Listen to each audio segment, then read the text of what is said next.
Hello there. Welcome to the first edition of Halloran's Garage. This is my brother Sean, and I'm Kevin. How are you?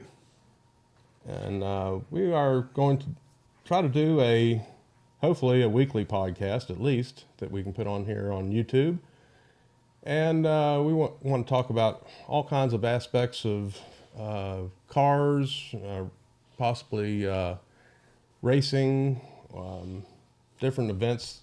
Going to races. Anything to do with motorsports. Just looking to make an outlet for people to, to try to inform people about, some of the things that are going on and some of the things that we get involved with, whether it's autocrossing, rallying, touring, going to tracks to watch races or whatever, being involved in HPDEs or hill climbs or anything like that. We're going to talk about everything. I think we were talking about some personalities, getting some people involved, maybe having some interviews with different people that maybe were club racers or had been involved with racing in the past, and just try to give something for the audience to be able to enjoy and have another insight. We do live in the state of West Virginia, so we're kind of used to being around a lot of twisty stuff, so we tend to lean a little bit toward curvy roads and road course things. So anyway, we do. That's kind of our thing, but we don't turn away from anything, whether it's drag racing or circle track or anything else. So, Yeah, and both of us have been, car enthusiasts pretty much all our lives. We've been members of the SCCA since the early 80s, almost. you 1980, me 82. So, yeah. And I'm also in the Porsche Club and the Audi Club, locally the West Virginia British Car Club, member of the Corvette Museum, and I need. We can adjust if we need to. Well, I'm just saying too many ums. Yeah, that's all right. We've both been involved in a lot of different clubs. Kevin's in the Porsche Club and the British Car Club here in West Virginia. And again, he said the SCCA. I've been involved with SCCA and also doing track event things with different clubs, whether it's Porsche Club or BMW or Audi or Track Days or any of the other groups that are out there. So we've tried to be involved in a lot of things over the years, and it's been a lot of fun, been a good journey, and we don't know everything. No, we would never claim that, but we do have different insight, having been involved so long. So, well, we also do here more recently. We've been getting into some of the off-road events with local Jeep clubs. A lot of fun, which is fantastic, and we're going to try to do. Some drives with some friends and stuff this year, and hopefully video it. Video some of that, and that'd be great. Add it to part of our talks, and maybe even do a little bit of talking while we're out there on the trails. We are getting ready to do some Porsche Club drives. I've got a tour coming up in May. Yeah, got another one I think in June or July. Got a couple that I'm doing with the Audi Club. I'm sure Sean does a lot of instructions for HPDEs and yes. things, high performance driving events and things like that. We just got back from Daytona. We went to the Rolex 24, had a fantastic time, spent 5 days there, and it was just, it's always spectacular. It's a good thing to break away from the cold and head down south and get a little bit of warmth going there. So yeah, we left here, it was 17 degrees when we got down there, and we were somewhere between 75 and 87. So it was fantastic. Quite a change. We had to come back home. It's almost overload to see the cool stuff that you actually see when you're at Daytona, whether you're walking through the pit lanes or the paddock area or just walking around the different parts of the track and looking at the banking and things like that. It's just a full-on experience when you're there. Quite impressive. So, well, I've been there I've been going down there since 2001, I believe. 2000. No, I'm sorry. Since 1990. Yeah, I've been going. 500. I went to the 500, the 300. Used to go to the IROC races. Saw the beginning of NASCAR truck races there. Watched ARCA races. Watched the Busch Clash and Yeah, I things used like that. you used to watch the Clash and the Twins or the Duels, whichever you want to call it. Now they keep changing. It seems like they keep changing names of everything. We've been going to Daytona for a long time. First time we went there was back in '86. Pontiac had a test and tune day, and most of the cars were primered, but they had like their numbers on them. We watched Richard Petty between turns 3 and 4 at Daytona get it completely sideways at over 200 miles an hour. That was It's impressive. very impressive. He caught it and Kept on rolling. Never touched a thing. Never even blinked. So it's just a day at the job. So We were fortunately I was not there the day that Dale Earnhardt died. Somebody else my neighbor had bought my tickets, and somebody stole his tickets that he bought from me, and he watched the race from a local pub. So, but anyway, I was at the 24 in 2001 when you ran the Corvette, and that was fun. And actually was within probably 10 feet of him. Had a whole group around him, and he was having so much fun that weekend, and had never raced in the rain, had a ball in the rain. And so that was fun too. So, but these are the kinds of the things that we want to talk about. We're kind of a broad. We have a broad look at all kinds of things. I'm not against any kind of motorsport whatsoever. So it could be crazy topics. We could talk about engine rebuilds. We could talk about suspension setups. There's a lot of things that we could get into. And I think you and I kind of come by it rightly. We had. From both sides of our family, from our mother's side, we had Frank Grable, a World War II veteran, and he was one of those mechanics that could do anything. He was on a no, he was friends with I believe George Hurst and Big Daddy Don Gartlitz, I believe. They used to run around together. Yeah, so there was a lot of connections to all that. So we come by that side of it. On our dad's side, we have our Uncle Earl. He happened to be the first licensed aviator in the state of West Virginia. Actually was just inducted into the Hall of Fame back in 2016 in West Virginia. Pretty proud of that. But he also had an auto repair shop. He was, quite the tinkerer, and apparently he really understood how to get things tuned up, how to rebuild things, and it's kind of in the same line with everything. So we kind of come by it rightly. Great grandfather that was an engineer on a train that went from Richmond all the way to Cincinnati daily, and so he was involved in that kind of thing, like mechanical things. So I think we come by a lot of this rightly. So well, and our Uncle Earl, he built his own airplane. He used to do barnstorming.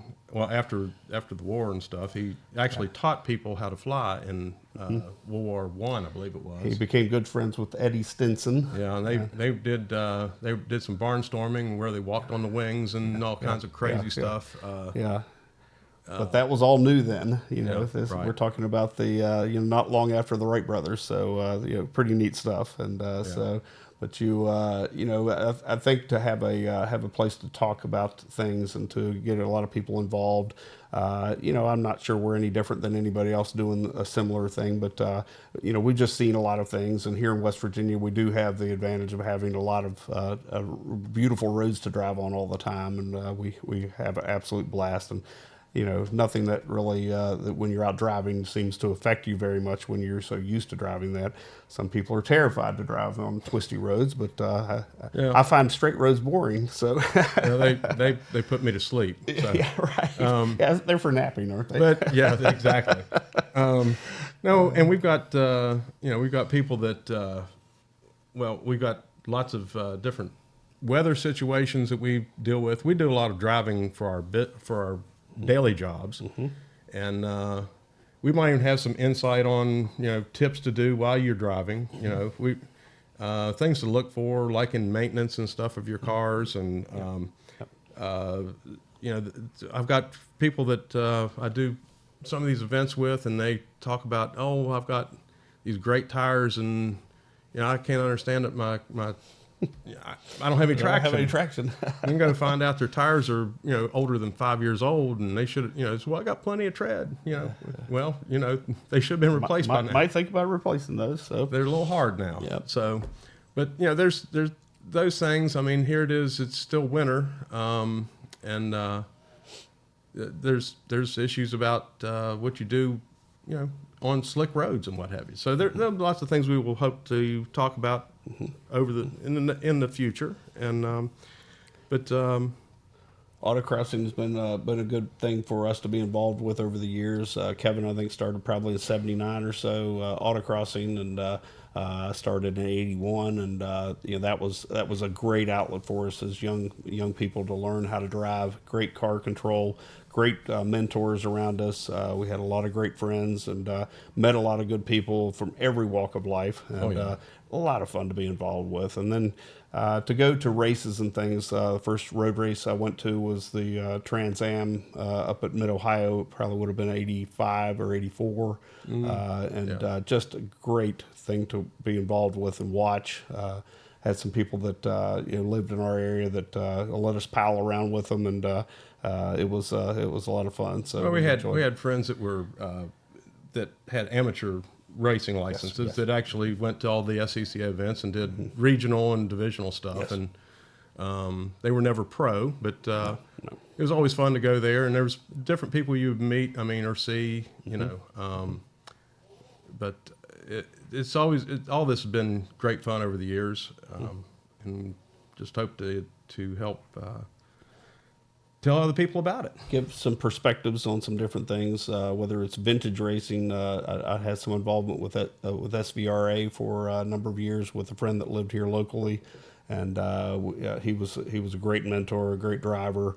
We always had a good time, and but those people, looking at them and how they were driving and asking them questions, and they were always very reasonable about things they understood, and about managing corners and things like that. And we're just hoping to get into some of these things. Kevin was talking about the being on some of these tours and things. He and I both rallied over the years, and again, for work and everything, we drive all the time anyway, but to get involved with tours, how much fun those things can be, and how you can how you can just get a lot of experience out of that. And it's not about speeding necessarily. It's about just being out and enjoying your car and exercising it. We're neither one of us are trailer queen type people. Pet and polish crowd. I hope that doesn't offend people, but there's nothing wrong with there's nothing wrong with that either. We've been at car shows and stuff. Absolutely. It's always nice to go stop and talk. Do these things and talk with people that have similar interests. That you might show your car off, and they look your car over and ask what you've done to it. Sean's got a '88 Formula Firebird that. Now has an LS in it. LS2. LS2. Originally 6-speed. Yeah, it was originally 305 two-port 5-speed. 5-speed. Bought brand new, ordered. Yeah. And it's been worked on and what have you. And he took it to a couple car shows, and people saw the LS in it and thought that's the way Pontiac should have built that car in the first place. Yeah, that's right. Yeah, so... But, between Kevin and I, we have a few cars to play with, and, whether it's a Porsche or whether it's a Pontiac or whether it's a Corvette or a truck, we've had a lot of fun, and trying to keep everything rolling and enjoying the driving them. If you own it, a good friend of ours, an older friend that's no longer with us, said, if I own it, it's going to be driven. And and that's kind of the philosophy we have looked at. And so if you own it, maintain it, get it out and exercise it, and enjoy it. Yeah. Enjoy your cars. And not doing any good sitting in the garage. Not doing a bit of good. Yeah. Our friend that was in SVRA that talked about that. He had several old Porsches that were race cars that he got for when Porsche didn't think they're worth anything. People didn't think. Yeah. Well, they were no longer competitive, and Porsche was like, well, we'll just get rid of them. So he had them, and he drove them. One of them he drove almost daily. Had his own test track and skid pad, actually two. Right.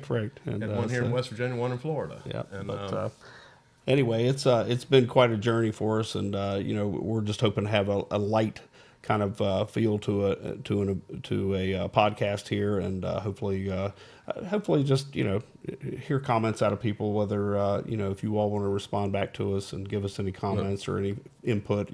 We'll put a email up and maybe even a phone number. I don't know yet. We'll start out with an email that people can email us, and it'll be on the website or on the YouTube channel. And if people have questions or comments, whatever, we'll take it.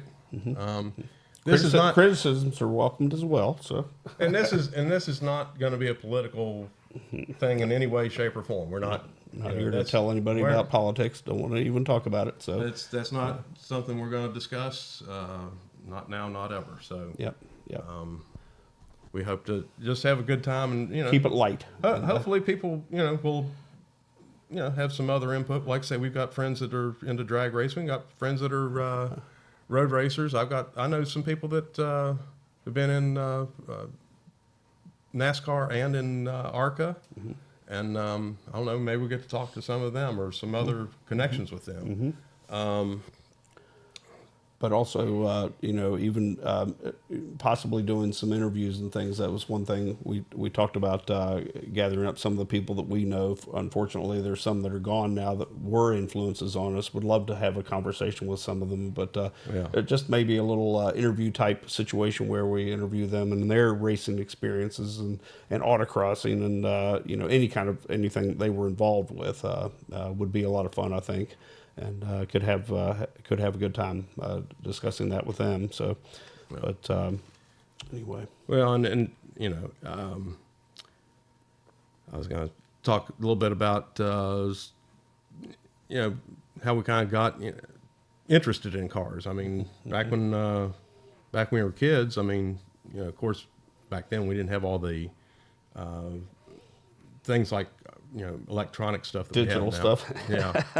And so, you rode your bike and stuff. And then, you knew people that we had friends down the hill from us that always had Porsches. And Dad had a Triumph TR4A with independent rear suspension. He, and we knew people back then even that were in the sports car club, but we didn't really associate with them yet.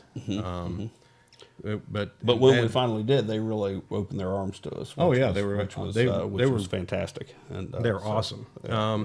And Dad worked with a guy that had an original Shelby Cobra 289 Cobra, and he asked one evening if I could ride with it with Dad or take that car for a drive, and Dad took me for a drive in it. Dad had the Triumph at that time, and I thought Triumph's pretty cool, but this really. A whole different got a bunch animal. of different noise. I mean, I'll get on some people about Fords. I'm not a big Ford fan, but that was impressive, and it's burned a place in my mind. Yeah. And then of course, Dad had an old Jeep that we used to go at places all the time. I mean, back then you didn't go somewhere if it snowed a foot of snow. No. You took off and you went. Yep. Didn't, even if they didn't plow the roads. And there's some things Dad did that was just impressed the hell out of me then. And anyway.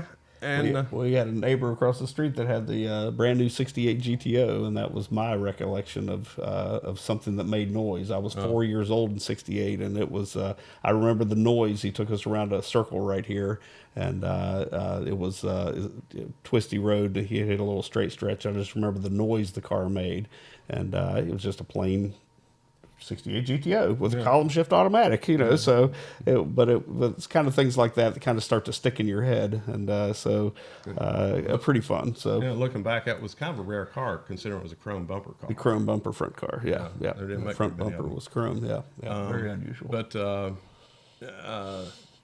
going back to the autocrossing bit, about how much it actually will teach you and what have you. As part of my son's, when he came of age of driving, I told him he needed to autocross before he really started driving.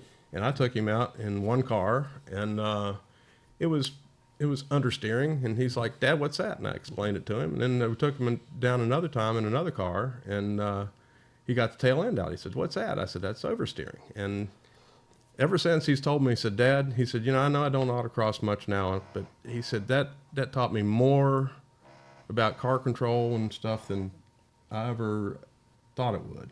Well, day-to-day driving and day-to-day dealing with the motoring public, and but when you get into a situation that you're autocrossing or you're on the track for a track day or whatever, it's the seat time. And that older friend that was with the SVRA, that was his big thing. You needed seat time, and seat time, and just keep improving your skills. And so that was always the thing. So. Well, and he had a bunch of different philosophies and stuff too that he kind of imparted on us, and his ant in the road theory, and which made sense. The smaller the car, the wider the road is. Yeah. So, quicker you can get around corners. That's right.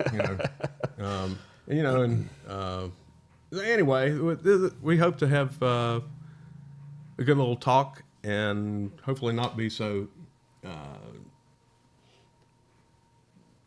Not just too much humming and hawing and what have you on here. Hope to be a little smoother. Yeah. Next, bear with us. We'll get this better. And, so we're just starting out.